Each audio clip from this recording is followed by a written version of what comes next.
Hello, hello, hello. Good morning, afternoon, or good evening, and welcome to the Pottervision podcast. The podcast where every 2 weeks, 14 days, for those of you still using old money, we look at a chapter of the Harry Potter books. We read them, actually. We don't just look at them. We digest the information.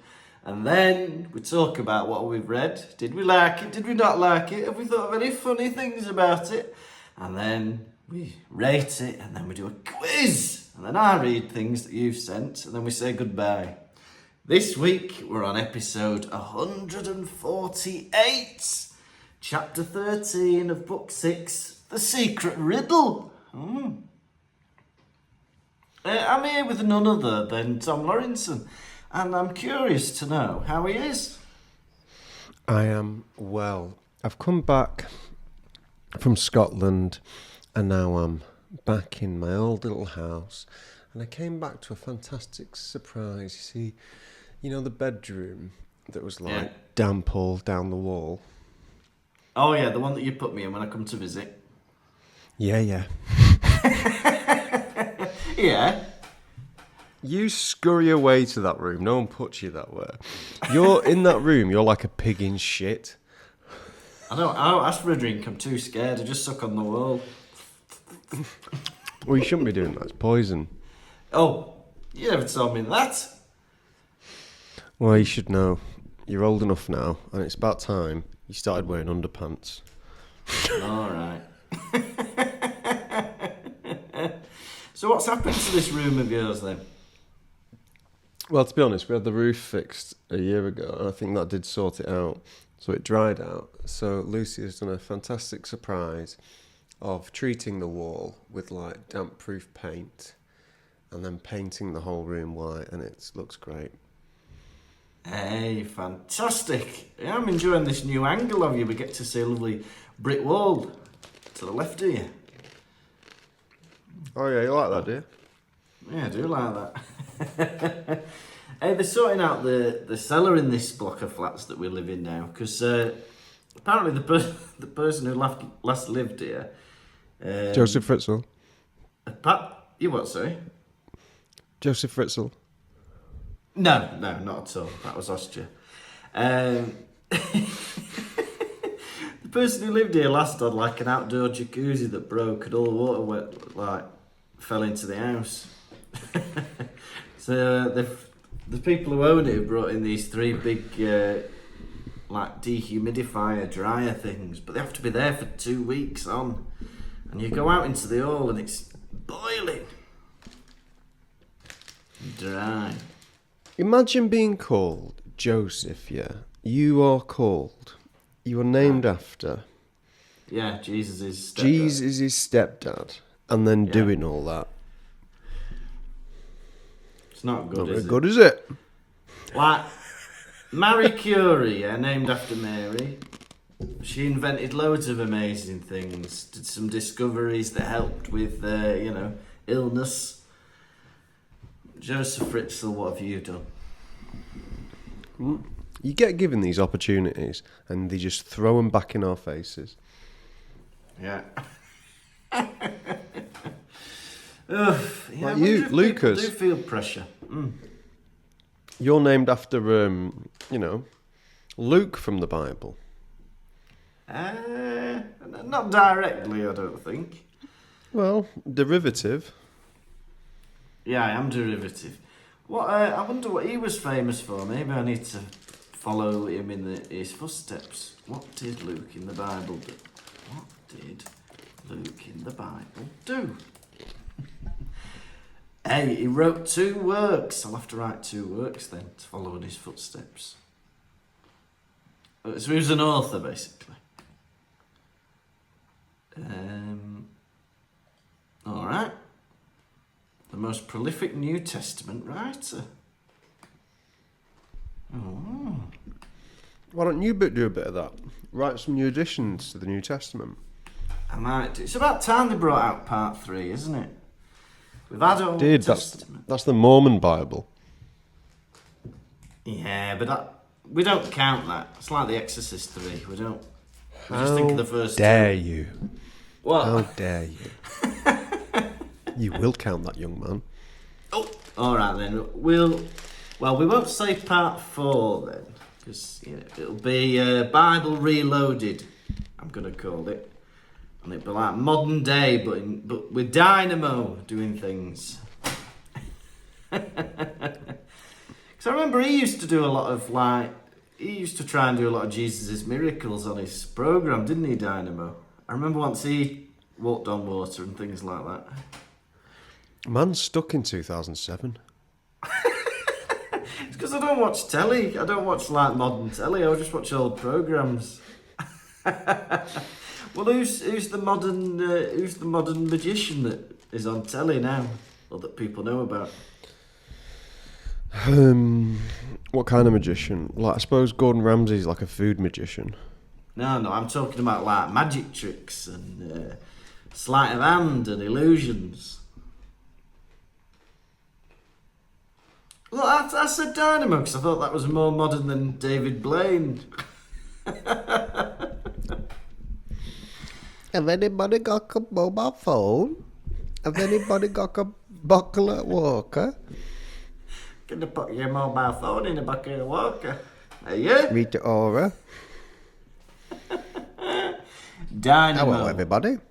Hello, everybody. Me, Dynamo. I'm from We're Bradford. referring to... Who used to be Dynamo? We're referring to a comedian we used to know who'd pretend to be Dynamo. He was called Steve, I think. Oh, yes, it was Steve. I like Steve Price, was it? Steve Price. He was very funny, but then he only used to do one gig every 2 weeks. But then I found him very funny. He couldn't be bothered, could he? No, couldn't be bothered. Why Have not? anybody got a buckle of Walker?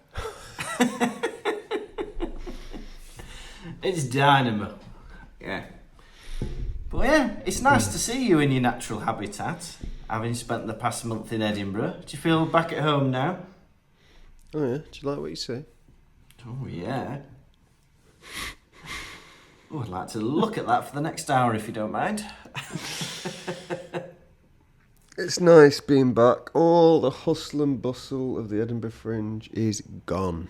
Yeah? Mm-hmm. But also, the weather's more consistent, but it can be consistently shit. Yeah. God, it's consistently hot here. Every time you you think it's getting cooler, it comes back at you with another blast of 30-degree heat. But it'll come round in the winter when it's freezing. Lucky boy. Yeah, I'm looking forward to that. Hey, I've got a lot of news on the job front. Oh yeah? Tell Well, all. Well, I had to, if you don't work, you have to register as jobless. So I registered as jobless, and they were like, well, come and talk to us. I was like, all right, I'll go and talk to you. So I went to the job centre. And they were like, so what kind of jobs do you want to do? And I said, the past 10 years, all I've done is work in schools. And then, schools, that's good. People are always wanting teachers.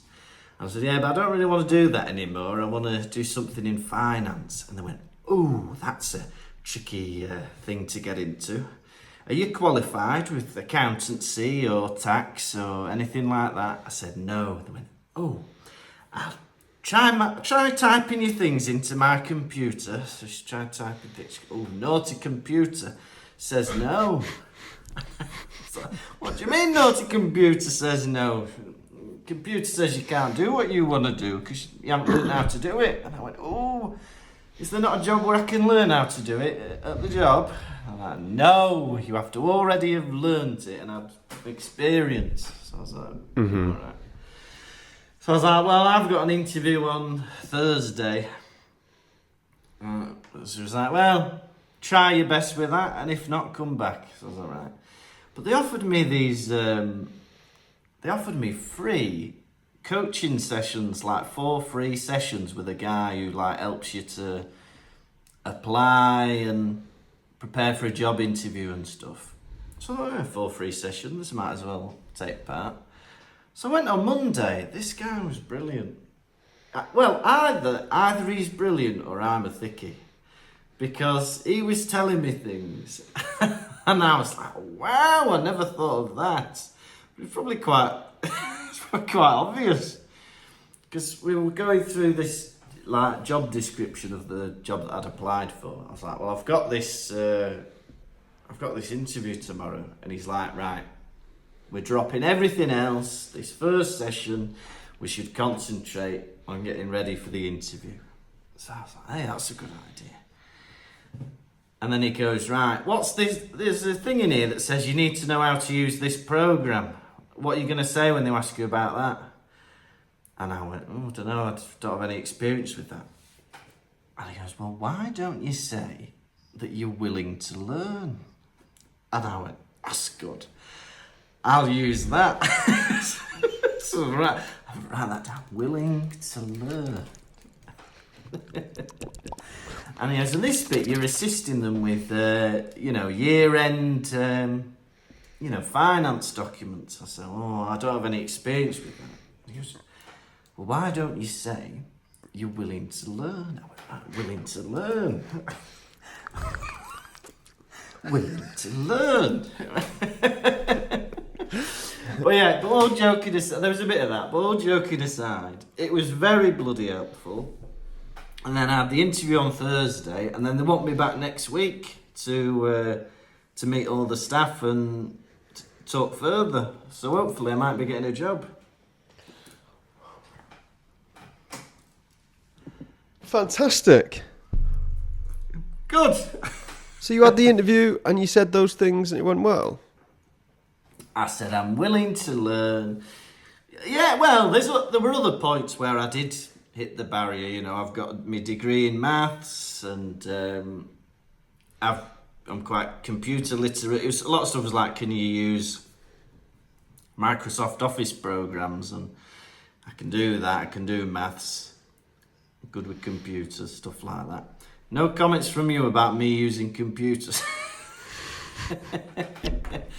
Look at this that I've made on Canva.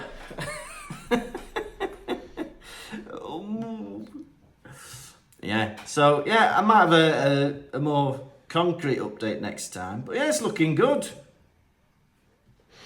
I don't want to say exactly what it is in case it falls through. Yeah. What, like, superstition or what? No, just it being a bit, bit embarrassing. Oh. You've applied for an embarrassing job? No, if I'm like, I'm going to have this job at, somewhere, and then next week I'm like, they didn't like me.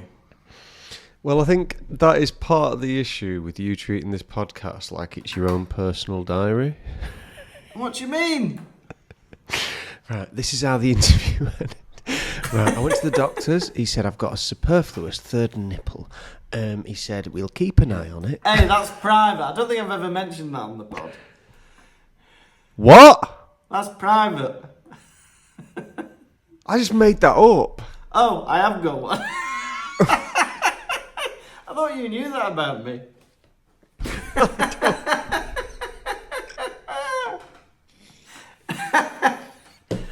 Oh dear. You? I can just guess things about him and they're true. I don't know where that is. I've seen you bloody start bollock naked running around a travel lodge. You've not. He's lying. It's under one of the other ones. How did you ever find it? You're the hairiest man in Britain. I was a child once. Yeah. Seeing you walk about, it's like seeing sightings of Bigfoot. Well, me and you know somebody that's got two bumholes. Do we? Well, I've forgotten about that. I'll tell you about it later. No. I think my mind's Only one happy of them's not knowing functional. that. And my mind's, just remember this. Anyway, you've been having a nice week? Yeah, week's been going good. Yeah, what do I know? Nothing really. What I've been doing, I've been watching TV. I've been potting around. I'm trying to keep my steps up because I was doing 22,000 steps a day in Edinburgh. I'm trying to keep on doing that. But it's hard. I don't know where to go. In Edinburgh, I had places to go. Here, I'm like, I don't know where to bloody go. How long does it take you to get 22,000 steps in? Ages. Well, what if you're doing like 1 step a second? There's nothing you can even do, like when you're walking either. You can call people, but then you got cars driving past and no one wants to be on the phone to you. No. Maybe give it up. 22,000 steps a day. No. What? Why not give it up? Why don't you give up the job hunt if that's so hard? Why don't you just walk up and down on the spot in your living room and watch the telly? How about I walk to Germany and I give you a big thump? Yeah, that'd be good. You'd get a lot of your 22,000 steps in doing that, wouldn't you? But you'd have to do a dynamo and walk over the water, wouldn't you? Yeah. What do you want to do the next double vision on? Another book? I don't know. We've had a few good suggestions on the Discord. I like the idea of doing one of those Witches, Wolves and Giants episodes. That'd be a good idea. Also, listeners, on the Double Visions, we've been doing children's books, and to be honest, we've been having a great time. It's been a great bloody laugh. Yeah, we did Mog the Forgetful Cat, and then last time we did The Very Hungry Caterpillar. Yeah, it's a lot of fun. So, who knows what next? Mr. Happy? Mr. Happy, why not? Spot the dog? Yeah, somebody on the Discord, I forget who said it. It might be, I can't remember. But they said they enjoy the quiz on Double Vision because it's like a 3-year-old's reading comprehension test.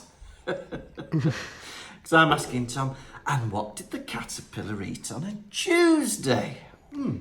How many pears did he have on a Friday? 2 pears on a Tuesday. On a Friday, he had strawberries. He's remembered. That's good going. Well done. Also, listeners, I don't know if you noticed, I think these adverts on this podcast now. Lucas has shook hands with a businessman, and them two have introduced adverts to the podcast. Yes, we've partnered up with Believe, who are an American company that they started off doing sports podcasts, but now they host a whole range of entertainment podcasts. Yeah, they asked us if we wanted to team up. Team up?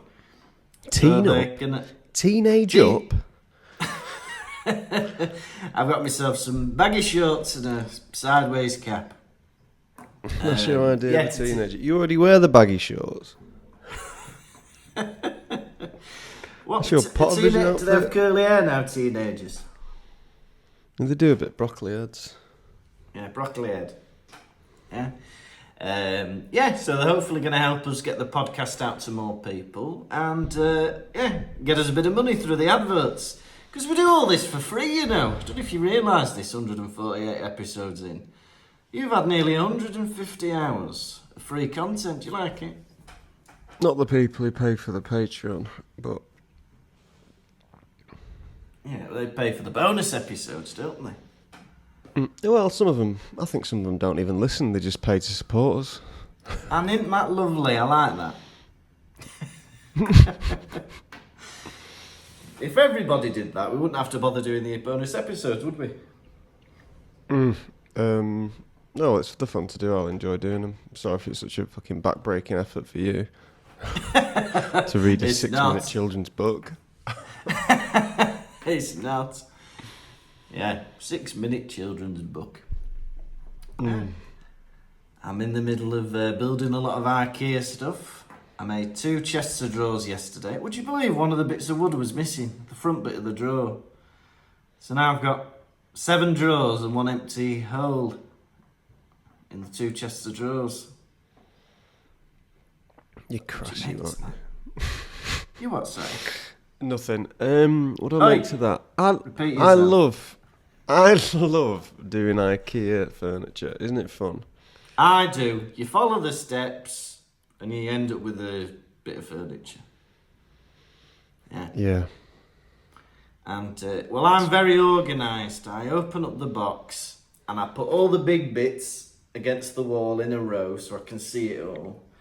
And then I empty out all the little screws and nuts and bolts and I separate them into piles so that they're all nice and ready for me to attack it.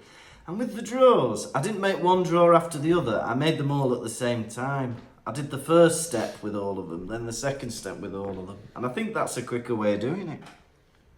Mm. Do you agree, everyone? Do you find this interesting, listeners? I don't know. I think whatever helps you be you, pal. It was funny. There was someone in the Discord. It made me laugh because someone said that I'd blocked them on TikTok. Did you see that? Yeah. Do you know who they are? No, it's because their name's Garfield, so I don't know who that is. Right. Oh. And Maybe you can Nathan unblock said, "What? Well, I don't know who they are. Why are you banned?" And he said, "I don't know, but I joined the Patreon to get unbanned." It takes a lot for me to ban someone, but in other senses of the word, it doesn't take me much to block someone. I would think it would take more for you to unban somebody than ban somebody. Oh yeah, because that's a job. Yeah, bloody hell. Blocking people. If someone just gives me a cheeky comment, I'm like, there you go, block you. Yeah. Yeah, you got to filter it out, haven't you? Someone goes, you were whistled when you said that certain word there, Nana. I go, oh, block you. And do you find slowly that you're getting fewer of those comments? Yes. Huh.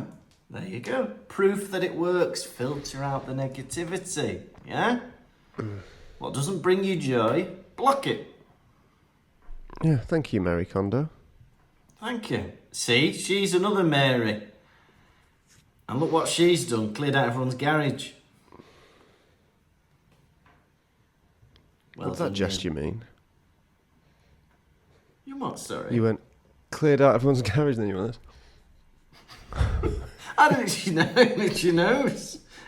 I thought it was a gesture. No. As if to go, they're coming.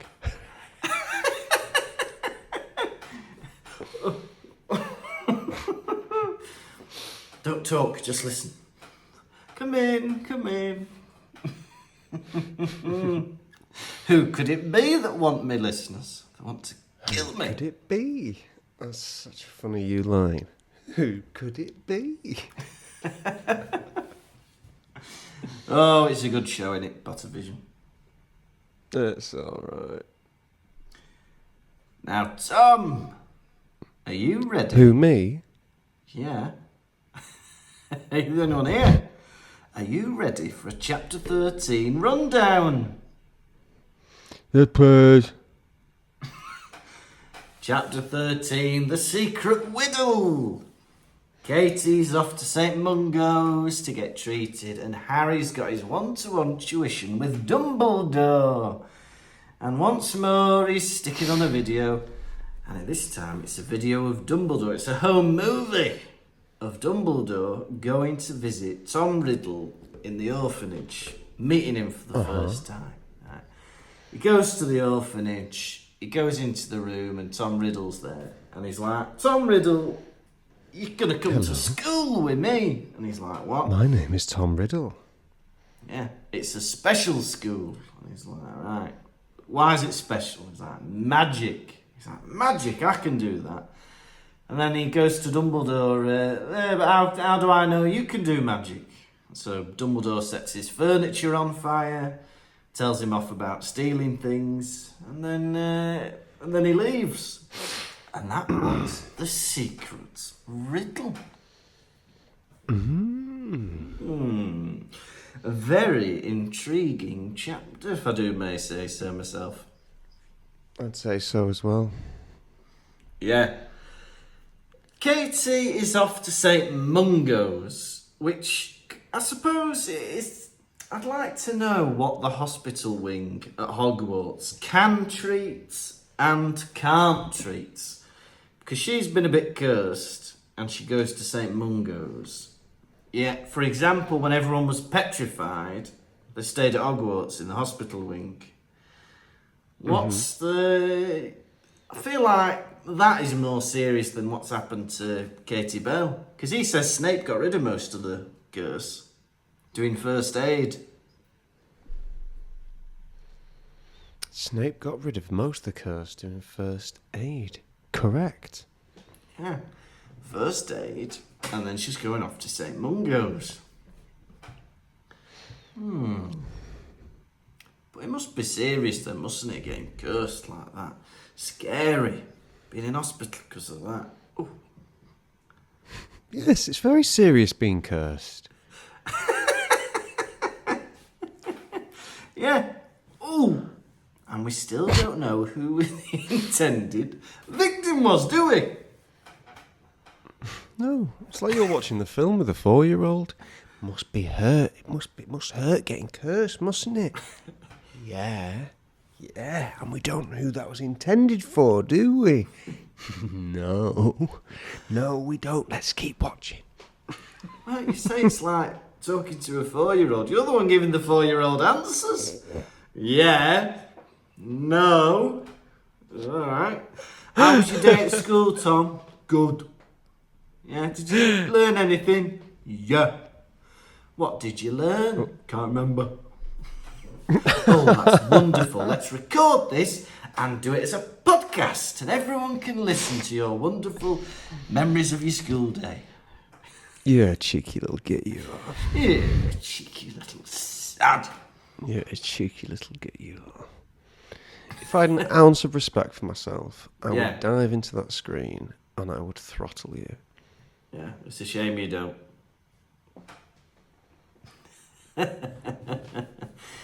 Harry keeps going on about Malfoy, and you must have people that keep going on about something that's annoying them, and it doesn't annoy you that much, and you're like, oh, stop going on about it, it doesn't matter.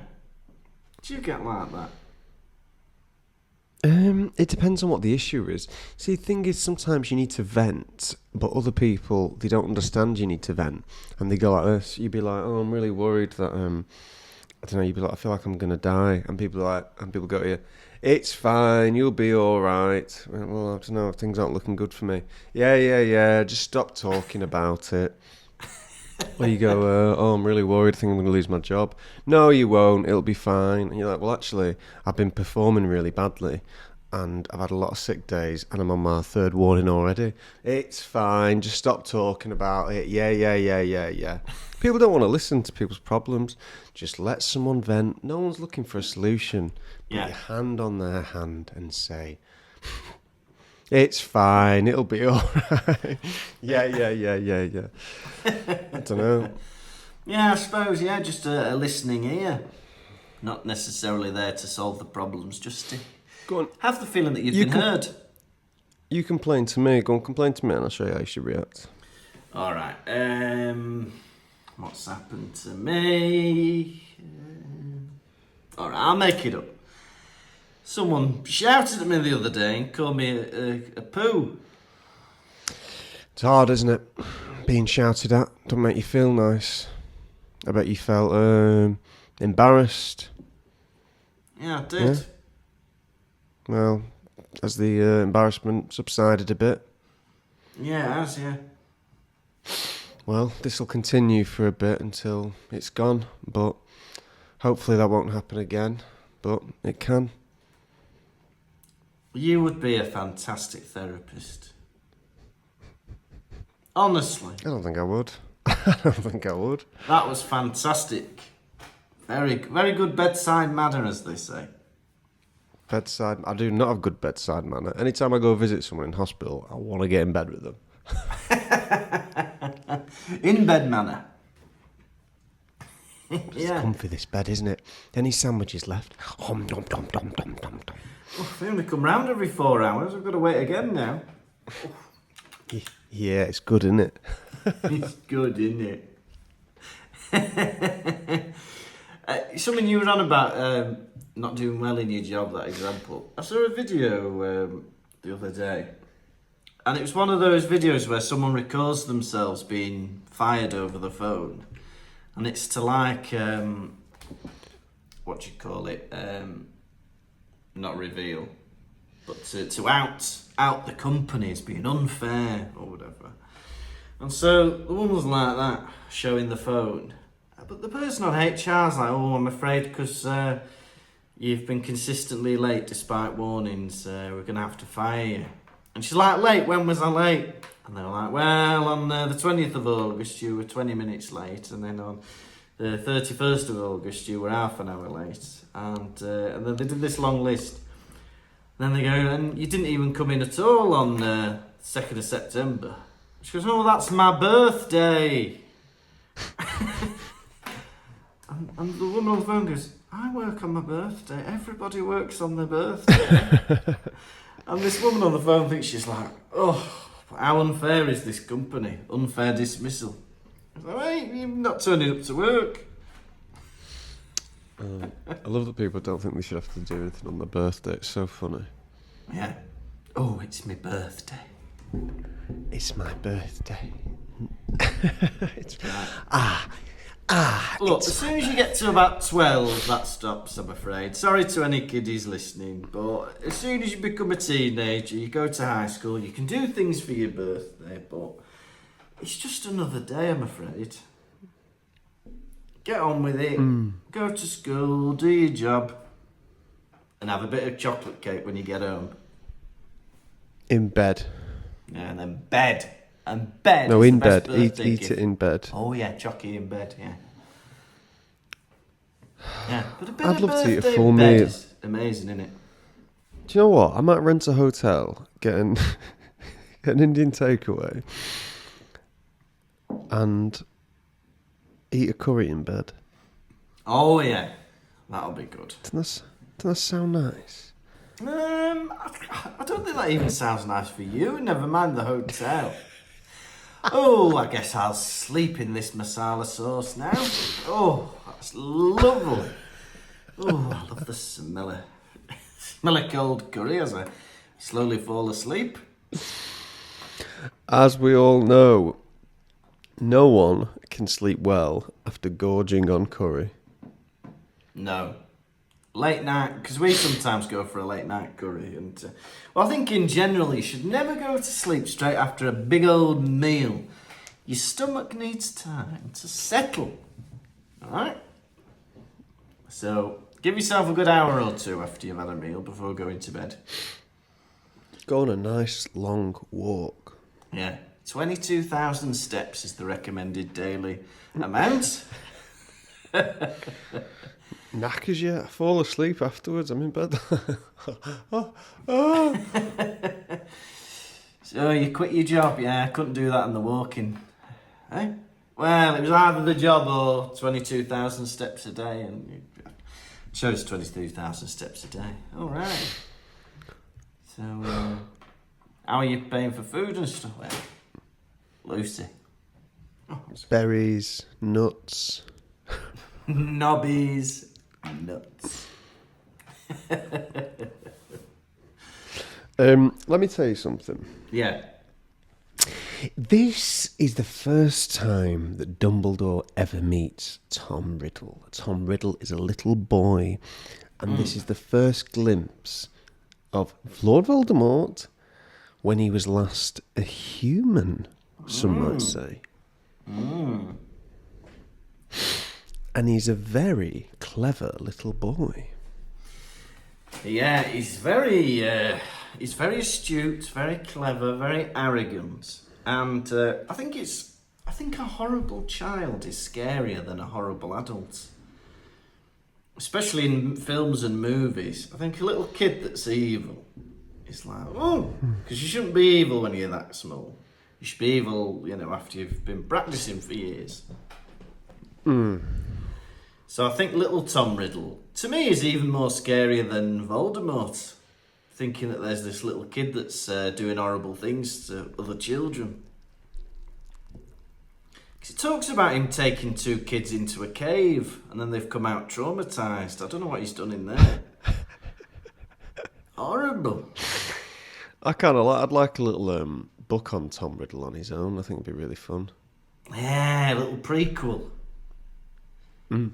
Yeah, him at the orphanage. Yeah, it'd be like Tracy Beaker or something, but with Tom Riddle. I was watching The Inbetweeners the other day, and I kind of thought The Inbetweeners is like a reverse Harry Potter. Right, can I stop you there? You've had a go at me for mentioning Dynamo, and then out you come with, I was watching The Inbetweeners the other day. Were you? 15 years old that programme is. Yeah, do you know what? It's just as funny now. I was in Inbetweeners, and I was so Will. This starts off like this. The first episode, Will is taken out of private school, and he's meant to go to normal school. And I was like, in a way, it's like a reverse Harry Potter, isn't it? Yeah. Harry Potter's taken out of normal school and meant to go to boarding school. Yeah, that's true. I think The Inbetweeners is a lot like Harry Potter, isn't it? Will is a wizard. Will is a wizard. Harry is a wizard. I'm trying to think what happens in The Inbetweeners. But there must be somewhere in the Harry Potter books where Harry Potter tries to get a pint underage. Has to buy a meal with it. He tries to get some butterbeer, doesn't he? And he's not allowed to go to Hogsmeade. Hey, that's true. Bloody hell. He could be onto something there. But what if there was a book? I think me and you could write a book series called Reverse Harry Potter. Maybe this already exists. About a wizard who loses his magic and has to go to normal high school. Yeah, that's true. That could be good. And instead of Voldemort, he's got to deal with one of the school governors trying to defund the art department. Hey, that's good. And instead of Dumbledore, it'll be Greg Davis, who will insult him every time he comes into the office.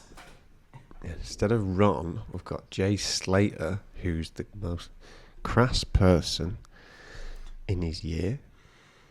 Is Jay Slater not that guy who was murdered?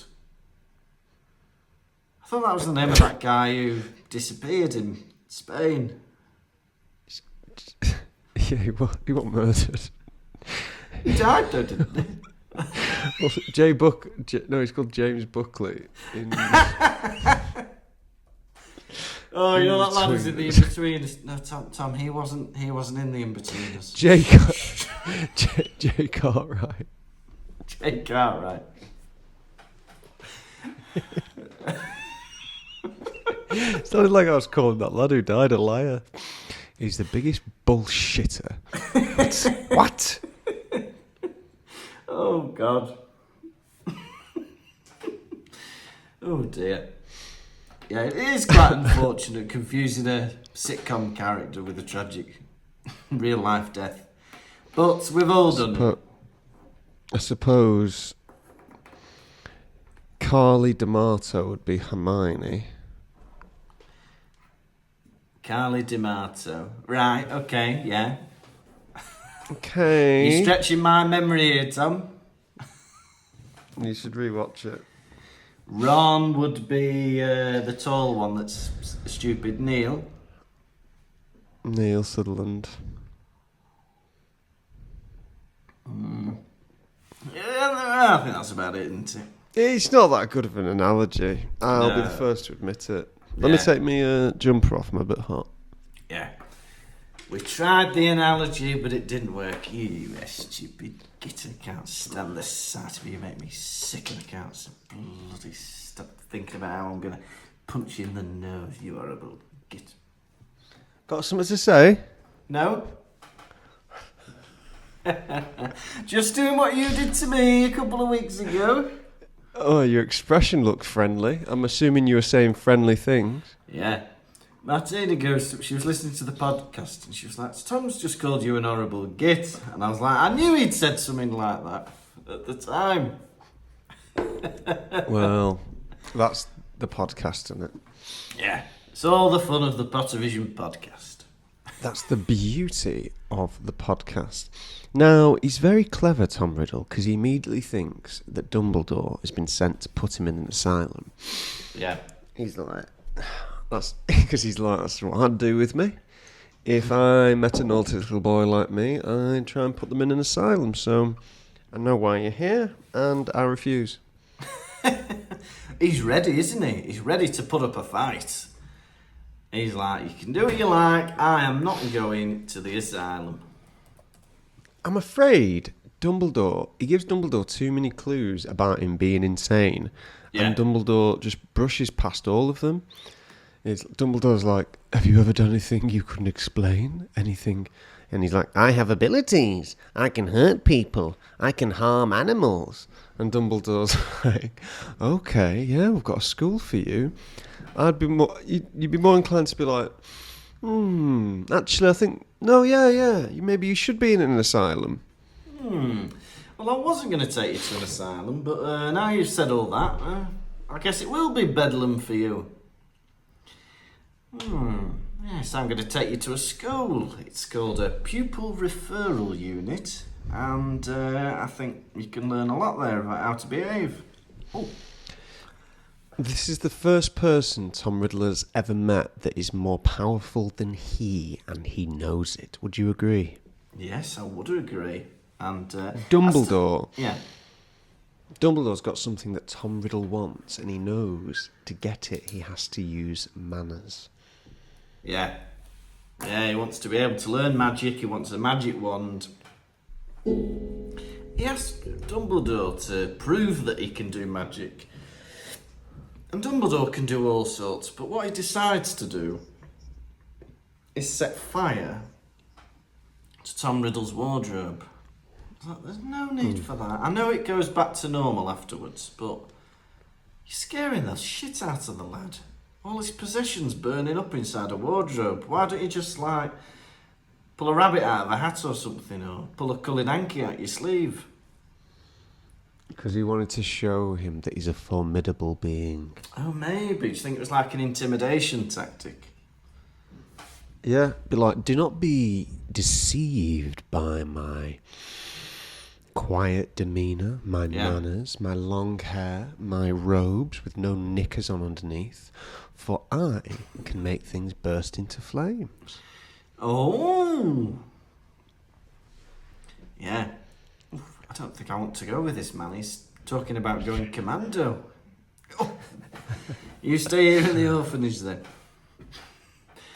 I didn't know this. All is going well, and then all of a sudden Tom Riddle reveals this. He goes, and I can speak to snakes. Don't show all your cards, Tom. You're giving it all away at this point. If it was Dumbledore, I'd be like, well, that's the nail in the coffin. Snakes, and you harm people and animals.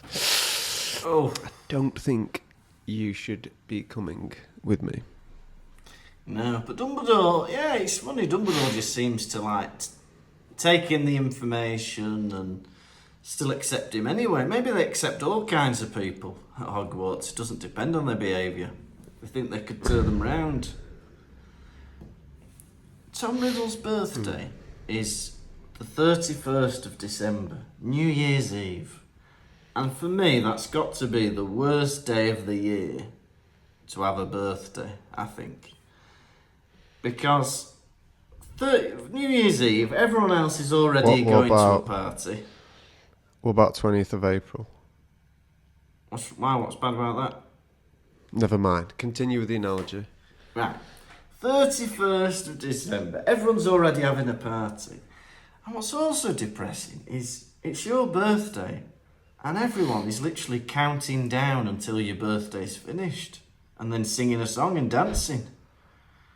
Yeah, but do you know what song that is? The best song in the world. Should old acquaintance be forgotten, never brought to mind. Thy kingdom come, thy will be done on earth as in heaven. Very good.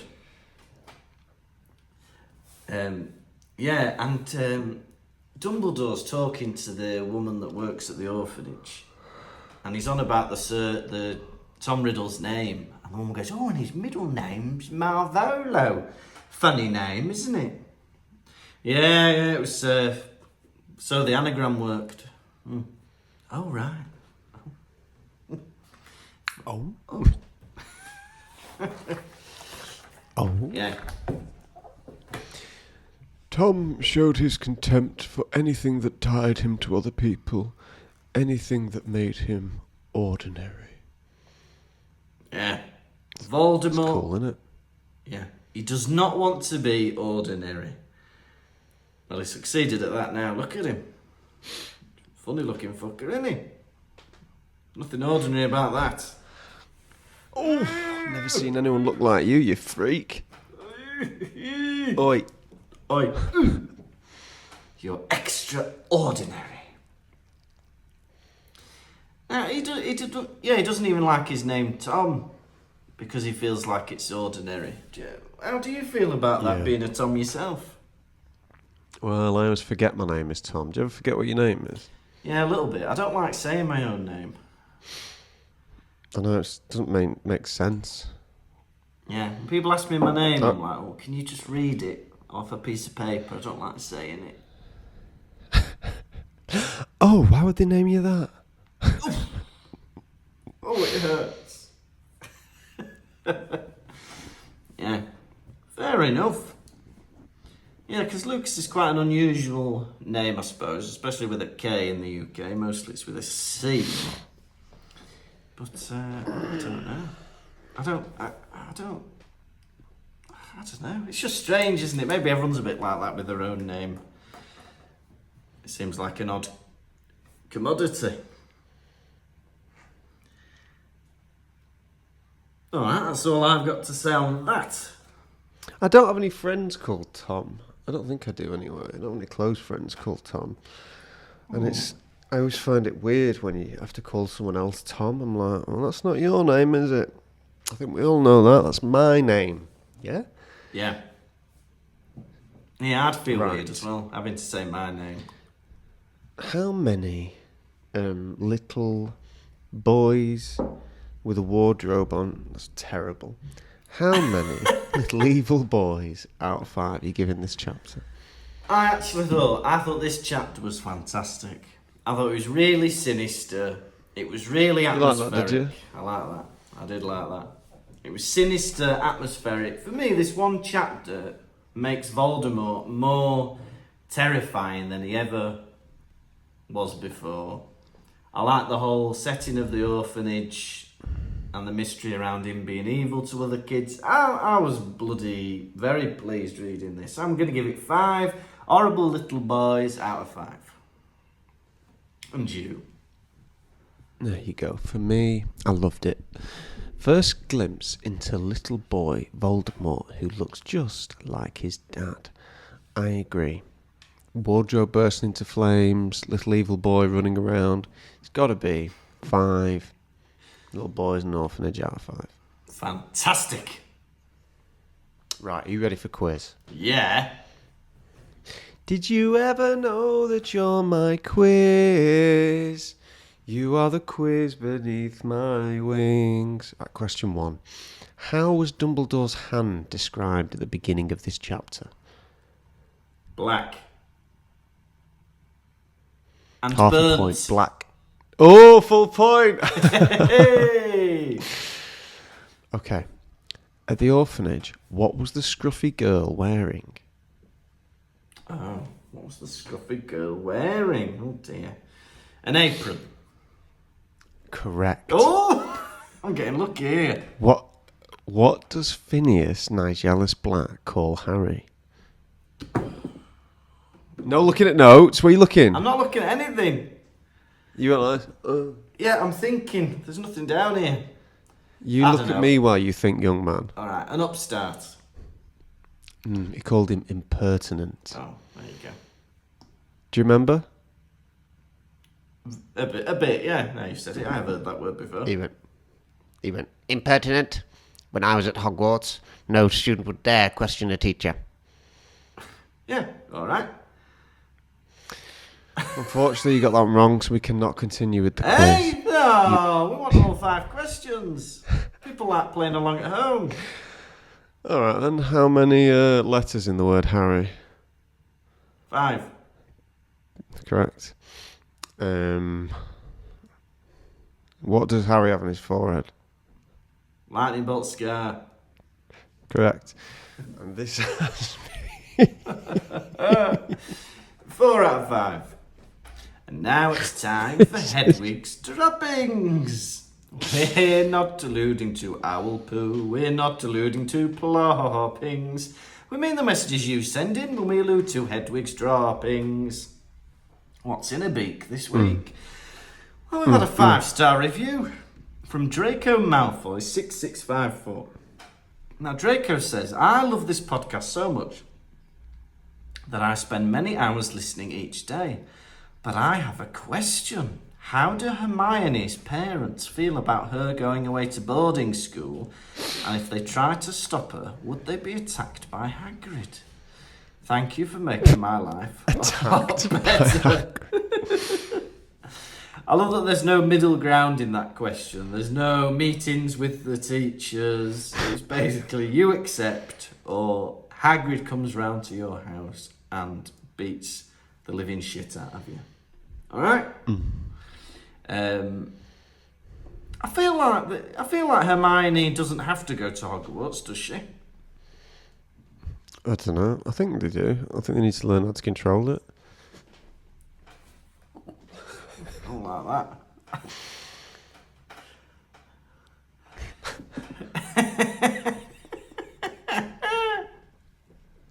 Doctor Strange.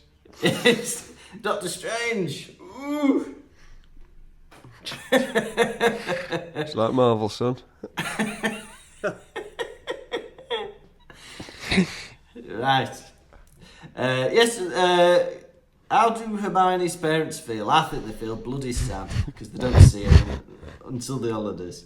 Right. Thank you very much for that review. Now we've had a message on Instagram from Tess. And Tess says, hello Pottervision boys. I wanted to message in to say that I recently had a baby. Congratulations. And she's now 5 weeks old. Your podcast has got me through so many long nights of trying to get my baby girl to sleep whilst keeping some shred of my sanity. Right, don't be putting Pottervision podcast on to help your baby get to sleep. She'll be subconsciously learning about unhelpful things like Wallace and Gromit and Austin Powers. Anyway, she continues. I also listen whilst I'm on walks, and I've turned some heads when I started laughing out loud in the street. I've also nearly woken up my baby when I have to try and silently stifle giggles while she's asleep, while you're both cracking jokes through my headphones. I'm currently on Goblet of Fire, so I've still got plenty of episodes to keep me going. Hopefully by the end of the 7th book, she will be sleeping through the night. Keep up the good work. Well, thank you so much, Tess. Now, we've had another message from Bambi on Instagram. Sorry about your mum. Now, Bambi says, hello Pottervision boys. I have assembled you today to show you my very own custom t-shirts. Have you seen this on the Instagram message, Tom? Was it something about Winky? Yeah, it's about Winky being her favourite Harry Potter character. She says, you probably don't remember Winky. We do. But,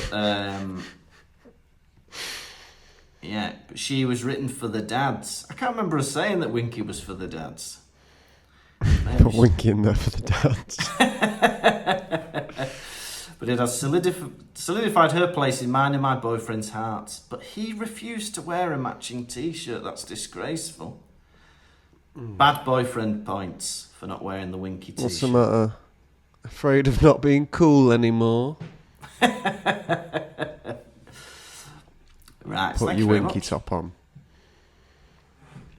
Yeah, and now we've had another message on Instagram from Alice, and Alice says, Dear Pottervision boys, I was sent your fine podcast a few weeks ago, and since then I have obnoxiously binged 92 episodes. Some may consider this to be slightly obsessive, insane use of time. It has honestly seen me through some tough times over the last week, and I credit it with giving me some much-needed laughs when I needed it the most. It's the first podcast I've raided my moth-infested purse and forked out for the Patreon for. Hey, hey! As I realise I'll be bereft once the backlog of episodes come to an end. Can't wait to hear your take on Mog the Forgetful Cat and other literary and cinema masterpieces. Keep up the excellent work. P.S. Unrelated, but the corned beef scratch sketch that Tom did with Sam O'Leary lives rent-free in a permanent section of my brain. Iconic and important work. So thank you so much, Alice. Now we've got some babies to welcome to the fold. And the first one is a baby Harry, and it's Mike Heppel. Mike Heppel. Mike Heppel. Mike Heppel. Mike Heppel. Yeah, Mike, yeah.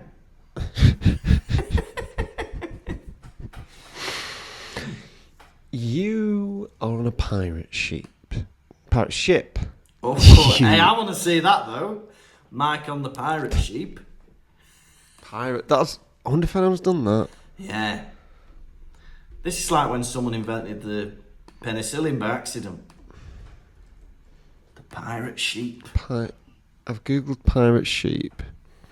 Someone's come up with that idea many a time. Email the author. Is it because you meant to say pirate ship but got it wrong?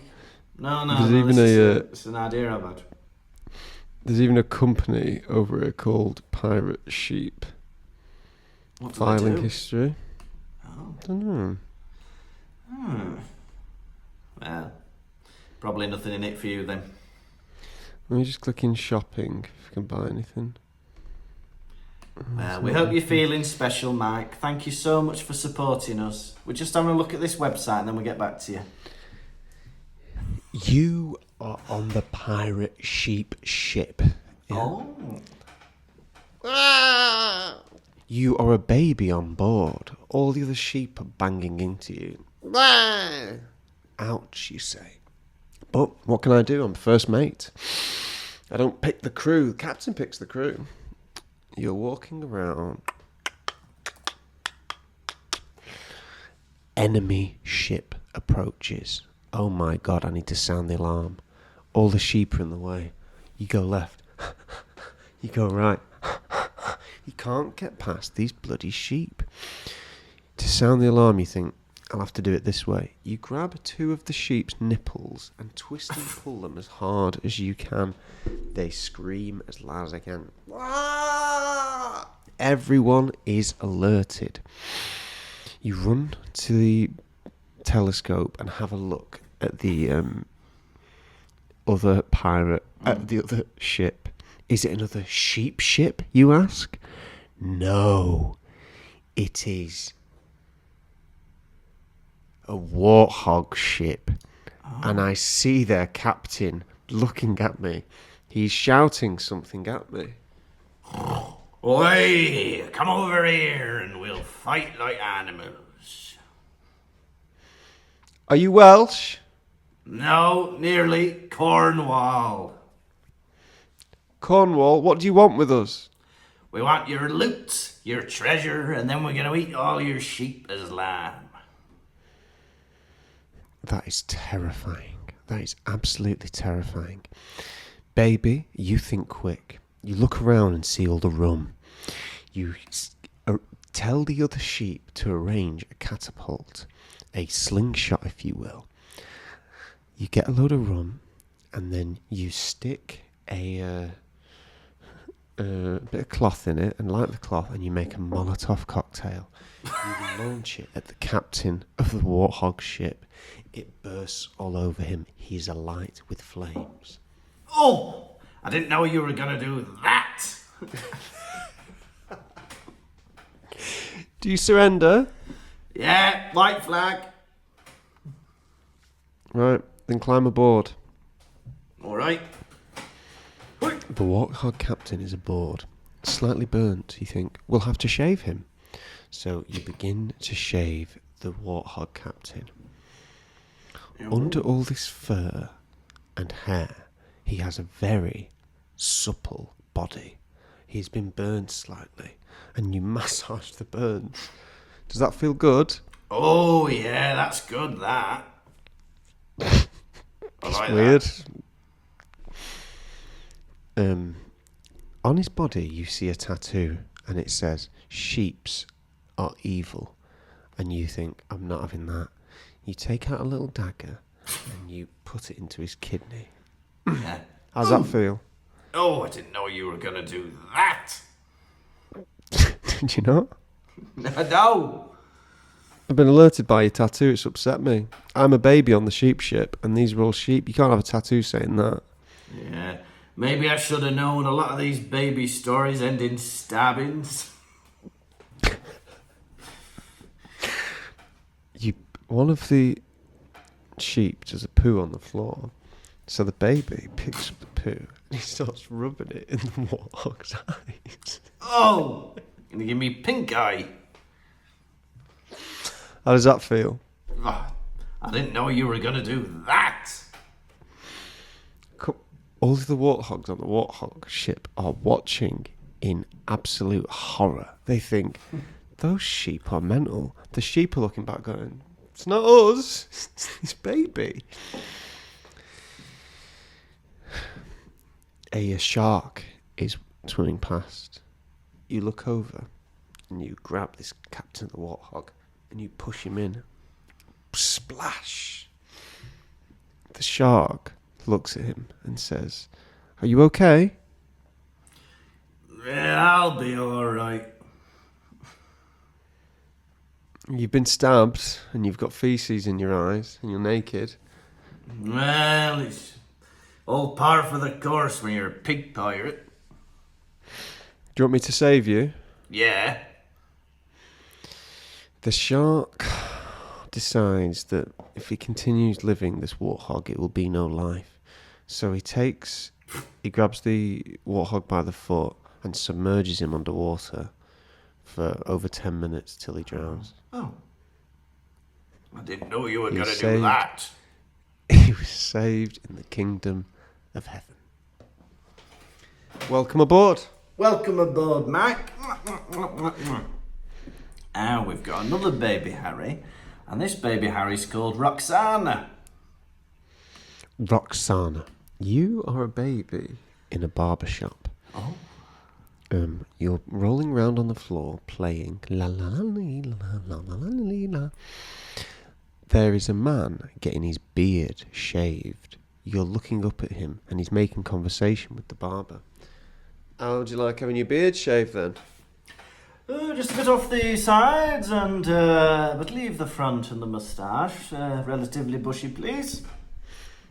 Oh, of course. I must warn you, as a barber, I'm a bit sneezy, and I sneeze and my blade might jolt. Is that all right? Yes, as long as you don't cause too much damage. I can cause some damage, though. Oh, well, do you mind, could I have a different barber then, please? I'll just be careful of your neck. Is that okay? Yes, okay. Little baby Roxana on the floor hears this, that the man who's cutting his beard has got allergies. And she was like, all right, I'll take note of that. Interesting. A newspaper falls to the floor and it says, "Local nutcase on the run." She looks at the photo of the nutcase in the paper.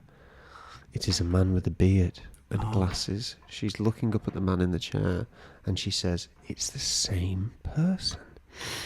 She must get the barber to sneeze so that he may cut the local nutcase. Yeah. She grabs a load of fur from the floor and Roxana, she blows it at the barber. The hair and dirty fur goes in his nose as he's cutting the hair.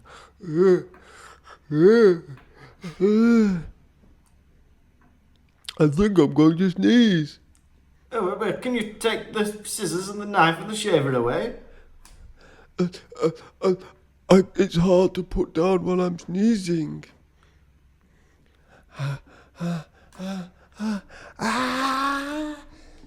Show. The barber falls forward at the same time, accidentally pushes down this man's trousers and cuts off his willy. Oh, oh no! Now I've only got my nutcase left.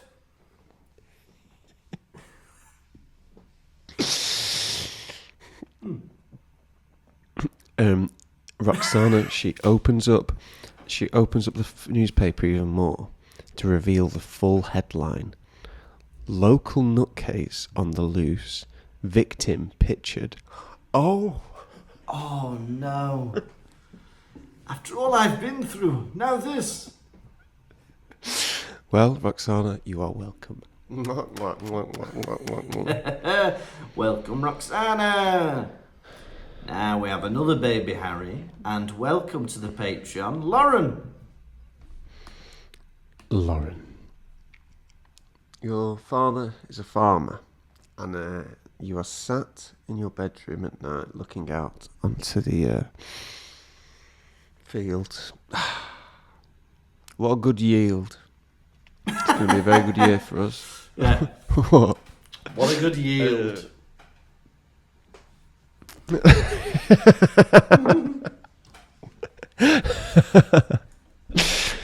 Look out. You think, best go to sleep. You fall asleep and you're woken by some noises. Yip up, boop, boop, boop, boop, boop, beep, beep. It is midnight. The dark sky is dark, apart from these massive lights illuminating your father's fields. You think, what the hell is this? It's a flying saucer. A little alien comes down and is making crop circles in your father's crops. You think, I must say something. Run downstairs. Run into the field. Excuse me, Mr. Alien? Yes. What are you doing? What are these circles for in my father's field? We are making things, symbols to show that we come in peace. Come in peace? You've written fuck you in the circle. What does that mean to you? To us, it means we love you. You're trying to sleep with us. I don't like that, alien. I don't like that. There's a scythe in the field. You think, there's only one way to get rid of this alien. You start chasing him with the scythe. Come here, alien. Come here.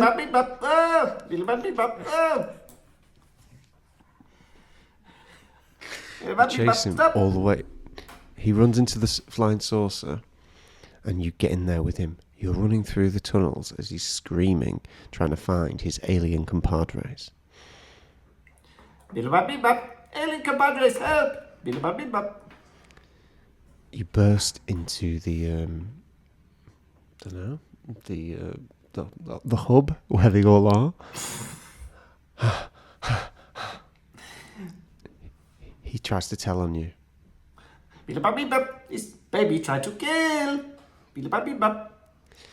You look at all the other aliens. Why is this one alien I've been chasing so ugly? Cheeky. Do you know we've been writing F you in my father's field? He's what? Says the other aliens. It means love. It doesn't mean love. It's rotten. Baby, you have permission to dispose of this alien, but do not use the scythe. Use this ray gun. Thank you. No! Pow! Oy! The alien gets shot in the penis. I didn't know you were going to do that. Now he has a hole all the way through him, and he doesn't like it. I don't like that. Either way, welcome. Thank you so much, Lauren. And we've got another What a baby lovely hack. collection of baby stories for this week. Oh, yes. Thank you so much to everybody. And please bear with us. We're doing as many as we possibly can every week. To try and How many catch was up. that? 3. Yeah, that's week 3. And that was the end of Hedwig's Droppings. This has been the Pottervision podcast. Thank you all so much for listening. Yeah, as you know, there are bonus episodes over on the Patreon, patreon.com/Pottervision. You get access to bonus episodes, the Discord where we chat with you and chat with each other about funny things, have a bit of a laugh. There's also the live show recordings, there's all sorts of stuff, merchandise you can have as well. Patreon.com/Pottervision. Next time, we'll be on episode 149, chapter 14 of book 6, Felix Felicis. Felix, You- hat. Dun, dun, dun, dun. You have been a home-dwelling Tom Lawrenson. And you have been the citizen Lucas Kirkby. Goodbye.